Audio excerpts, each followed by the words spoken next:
Hello friends, welcome to my channel. तो चलिए आज देखते हैं साइंस से रिलेटेड एक क्वेश्चन का हल। ठीक है ना। तो जो हमारे चैनल पर नए हैं, चैनल को जरूर सब्सक्राइब कर ले ताकि आपको सारा नोटिफिकेशन जो है मिलता रहे। ठीक है ना। तो आइए पहला देखते हैं। बढ़ती ऊर्जा मांगों को पूरा करने के लिए परमाणु ऊर्जा बेहतर समाधान में से एक है। आलोचनात्मक वर्णन कीजिए। ठीक है। तो चलिए आइए देखते हैं कि बढ़ती ऊर्जा मांगों को, जो भी ऊर्जा की मांग है, पूरा करने के लिए परमाणु ऊर्जा बेहतर समाधान में से एक है, बट इसको अलग आलोचनात्मक वर्णन करना है। आइए देखते हैं। हाल में विश्व को बिजली और ऊर्जा संकट का सामना करना पड़ा।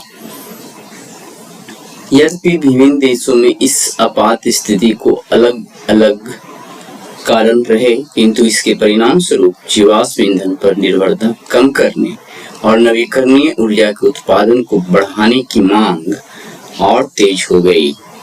हालांकि इन नवीकरणीय संसाधनों की 24/7 मतलब दिन भर, ठीक है ना, यानी सप्ताह भर 24 घंटा, ये तो बात आप सब समझते हैं, इसकी डिस्कशन की जरूरत नहीं है। उपलब्धता के संदर्भ में वर्तमान हरित ऊर्जा प्रतिमान की गंभीर मूल्यांकन की आवश्यकता है। हरित ऊर्जा मतलब कि जो कम से कम प्रदूषण पैदा करता हो, समझ सकते हैं शॉर्टकट में। यद्यपि परमाणु ऊर्जा वर्तमान में मनुष्य को ज्ञात ऊर्जा का सबसे सस्ता, हरित और सुरक्षित स्रोत हो सकता है, लेकिन जब भी परमाणु शब्द सामने आता है तो इस पर तर्कपूर्ण तथ्य आधारित प्रतिक्रिया के बजाय एक नकारात्मक और प्रायः उन्मादपूर्ण प्रतिक्रिया ही मिलती है। ठीक है। परमाणु शब्द को नेगेटिव में लिया जाता है क्योंकि इसका विनाशकारी रूप भी है, ऊर्जा तो है ही। इस कारण से ये यहाँ पे दिया गया है कि नकारात्मक और प्रायः उन्मादपूर्ण प्रतिक्रिया ही मिलती है। परमाणु ऊर्जा के लाभ क्या हैं? तो देखते हैं। परमाणु ऊर्जा उत्पादन से उत्सर्जन। तो उत्सर्जन किस प्रकार का होता है? परमाणु ऊर्जा शून्य उत्सर्जन करती है। इसमें कोई ग्रीन हाउस गैस या वायु प्रदूषक नहीं होते हैं। भूमि उपयोग। अमेरिकी सरकार के आंकड़ों के अनुसार 1000 मेगावाट क्षमता के परमाणु संयंत्र को इतनी ही क्षमता के पवन ऊर्जा संयंत्र या विंड फार्म की तुलना में 360 गुना कम और सौर संयंत्रों की तुलना में 75 गुना कम भूमि की आवश्यकता होती है। यदि भूमि उपयोग की बात किया जाए तो यहाँ पे पवन ऊर्जा से जितना हम प्राप्त कर सकते हैं, ठीक है। और यहाँ पे और कहाँ गया, एक और है, यह विंड फार्म की तुलना कम और सौर संयंत्र के लिए, यानी कि इक्वल मात्रा में 1000 मेगावाट को उत्पादन करना हो तो उस तुलना में बहुत कम जमीन जो है परमाणु ऊर्जा से हम ऊर्जा प्राप्त करते हैं तो लगता है। आइए देखते हैं। नवीकरणीय ऊर्जा बनाम परमाणु ऊर्जा। इसको थोड़ा ऊपर ले चलते हैं।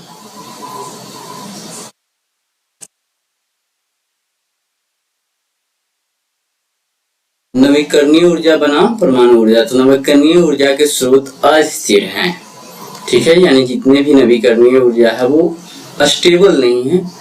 कल जैसे सौर और पवन ऊर्जा प्राय अस्थिर स्रोत माने जाते हैं। अस्थिर इसलिए माने जाते हैं कि इससे आप रेगुलर जो है एनर्जी प्राप्त सही तरीके से नहीं कर सकते हैं। इन स्रोतों से बिजली तभी पैदा की जा सकती है जब सूर्य चमक रहा हो, यानी सौर ऊर्जा प्राप्त करना हो, और पवन बह रही हो तो पवन ऊर्जा यानी पवन चक्की हम प्राप्त कर सकते हैं। न तो हमेशा सूर्य चमकता रहता है, न हमेशा हवा का बहाव उचित अनुकूल परिस्थिति में होता है। सर्वाधिक अनुकूल परिदृश्य में भी सौर और पवन संयंत्र 24/7 बिजली उत्पन्न नहीं करते हैं या नहीं कर सकते हैं। ऐसे में जीवाश्म ईंधन के अतिरिक्त उपयोग की आवश्यकता होती है। जीवाश्म ईंधन तो आप समझ ही रहे हैं, कोयला, पेट्रोलियम, डीजल, केरोसिन, है ना।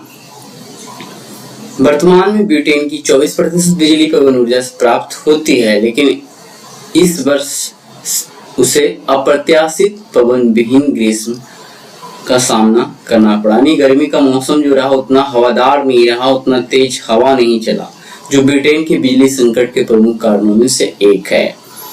नवीकरणीय ऊर्जा से पारिस्थितिकी क्षति। नवीकरणीय ऊर्जा से पारिस्थितिकी की क्षति क्या है? पवन और सौर ऊर्जा परियोजना जिन क्षेत्रों में स्थापित की जाती है वहाँ पारिस्थितिक क्षति का कारण बन सकता है। ठीक है,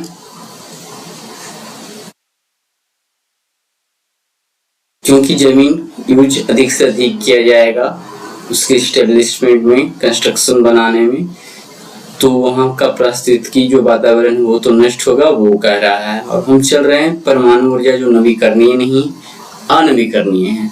और यहाँ पे डिस्क्रिप्शन को आपको ऊपर देना था, आलोचनात्मक वर्णन करते जाना है, तुलना कर। आइए देखते हैं।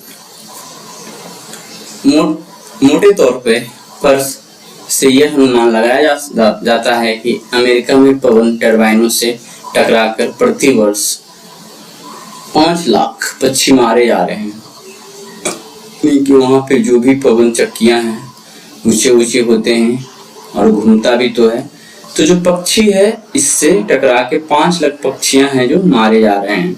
कला एक विकल्प के रूप में परमाणु ऊर्जा नीचे देख सकते हैं। सौर और पवन जैसे नवीकरणीय स्रोतों की अस्थिर प्रकृति के विपरीत परमाणु ऊर्जा का उपयोग इलेक्ट्रिक बेस लोड की पूर्ति और पीक लोड परिचालन दोनों के लिए किया जा सकता है।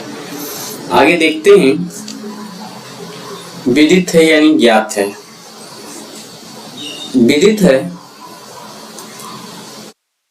विदित है कि जर्मनी के घरेलू क्षेत्र में बिजली का मूल्य $0.37 प्रति किलोवाट घंटा है, जो कि यूरोपीय संघ में सबसे अधिक है, जबकि फ्रांस में यह मात्र $0.19 है।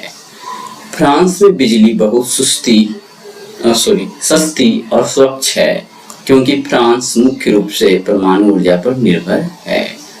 वर्ष 2020 में फ्रांस द्वारा उत्पन्न ऊर्जा का 78% परमाणु ऊर्जा से प्राप्त हुआ। अब यहाँ देखना है कि वर्ष 2020 में फ्रांस द्वारा उत्पन्न ऊर्जा का 78% परमाणु ऊर्जा से प्राप्त हुआ और नवीकरणीय ऊर्जा का योगदान 19% था।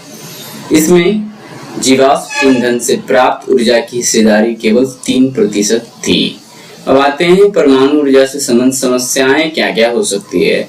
सार्वजनिक वित्त पोषण की कमी, मतलब कि परमाणु ऊर्जा को कभी भी उस स्तर की उदार सब्सिडी प्राप्त नहीं हुई है जैसे अतीत में जीवाश्म ईंधन को प्राप्त हुई थी। यह वर्तमान में नवीकरणीय स्रोतों को प्रदान की जा रही है, यानी कि परमाणु ऊर्जा पैदा करने के लिए एक तरह से कह सकते हैं निजी स्तर पे सरकार से छूट नहीं दिया जाता है या फिर सब्सिडी इसमें नहीं दिया जाता है। ठीक है, क्योंकि परमाणु ऊर्जा के कुछ खतरों को देखकर सरकार ऐसा नहीं करती है। तो सार्वजनिक वित्त पोषण की कमी, फिर है सार्वजनिक वित्त पोषण के अभाव में परमाणु ऊर्जा के लिए भविष्य में प्राकृतिक गैस और नवीकरणीय ऊर्जा से प्रतिस्पर्धा कर सकना कठिन हो जाएगा। ठीक है, आगे है यहाँ पे फिर से इसको देख सकते हैं कि सार्वजनिक वित्त पोषण के अभाव में परमाणु ऊर्जा के लिए भविष्य में प्राकृतिक गैस और नवीकरणीय ऊर्जा से प्रतिस्पर्धा कर सकना कठिन हो जाएगा। परमाणु ऊर्जा को प्रतिस्पर्धा से बाहर रखने वाले कारक क्या है? दुनिया भर में परमाणु ऊर्जा संबंधी बदतर आर्थिक व्यवस्था, निर्माण लागत, वित्तीय वृद्धि जो कि फुकुशिमा दुर्घटना के बाद और भी बदतर हो गई। ठीक है, इसके बारे में फिलहाल हमने देखा नहीं है, इसको देख सकते हैं आप क्या हुआ है यहाँ पे। और सरकारी सब्सिडी पर भारी निर्भरता परमाणु ऊर्जा को अप्रतिस्पर्धी बना रही है। निवेशकों की खराब वित्तीय स्थिति, तोशिबा, वेस्टिंग हाउस और अरेवा जैसी विदेशी कंपनियां जो भारत में परमाणु ऊर्जा संयंत्रों के निर्माण पर विचार कर रही थी, गंभीर आर्थिक संकट से गुजर रही है। यह भी भारत के लिए प्राथमिक संसाधन के रूप में परमाणु ऊर्जा की विफलता का कारण बना है। और देखते हैं, अच्छा भैया और देखते हैं।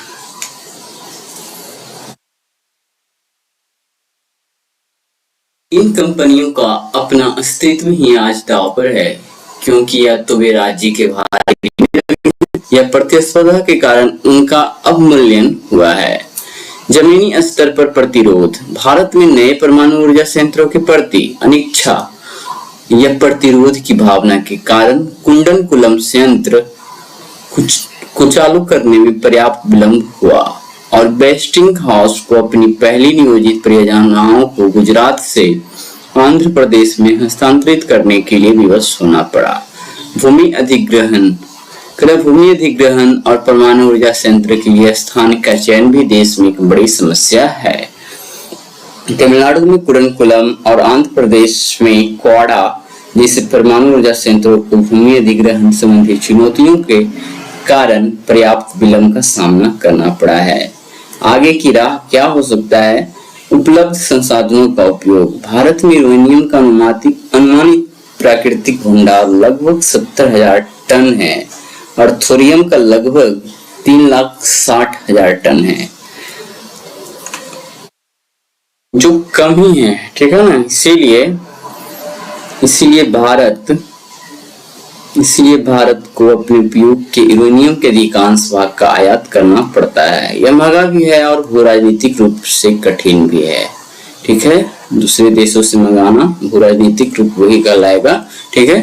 कठिनाई है यूरेनियम के आयात पर बड़ी मात्रा में व्यय के बजाय देश को उन परियोजनाओं में महत्वाकांक्षी निवेश की आवश्यकता है जो थोरियम को विखंडनीय यूरेनियम में परिवर्तित करती हैं और उससे बिजली का उत्पादन करती हैं, ठीक है। प्री प्रोजेक्ट समस्याओं को संबोधित करना। सरकार को नए स्थलों पर भूमि अधिग्रहण विशेष रूप से पर्यावरण मंत्रालय सहित विभिन्न मंत्रालयों से मंजूरी और विदेशी सहयोगियों की समयबद्ध संलग्नता जैसे प्री प्रोजेक्ट समस्याओं को संबोधित करने की आवश्यकता है। इसके अलावा परमाणु ऊर्जा संयंत्रों की पूंजीगत लागत को कम करने के लिए निरंतर प्रयास किए जाने चाहिए। सुरक्षा चिंताओं को संबोधित करना। परमाणु ऊर्जा उत्पादन के संबंध में सुरक्षा एक प्रमुख चिंता का विषय है, जिसे प्राथमिकता के आधार पर संबोधित किया जाना चाहिए। परमाणु दुर्घटना के डर से परमाणु ऊर्जा उत्पादन को पूरी तरह से समाप्त किया जाना एक गलत कदम होगा। यदि सुरक्षा के उच्चतम मानकों का पालन करते हुए परमाणु ऊर्जा उत्पन्न की जाती है तो भयावह दुर्घटनाओं की संभावना कम होती है। इस संबंध में जल्द से जल्द एक परमाणु सुरक्षा नियामक प्राधिकरण की स्थापना देश में परमाणु ऊर्जा कार्यक्रमों के लिए सहायक सिद्ध होगी। आगे और देख लेते हैं। चलिए थोड़ा सा है प्रौद्योगिकी सहायता, इंडस्ट्रियल हेल्प बोल सकते हैं इसको, है ना। तो भारत में पुनः प्रसंस्करण और संवर्धन क्षमता को भी बढ़ावा देने की आवश्यकता है। इसके लिए भारत को प्रयुक्त ईंधन के पूर्ण उपयोग और अपनी संवर्धन क्षमता की वृद्धि के लिए उन्नत प्रौद्योगिकी क्या मतलब टेक्नोलॉजी हो जाएगा, ठीक है ना, इंडस्ट्रियल नहीं, सॉरी, टेक्नोलॉजी। उद्योग रहे तो इंडस्ट्री, प्रो जुड़ गया तो टेक्नोलॉजी ही होगा, ठीक है।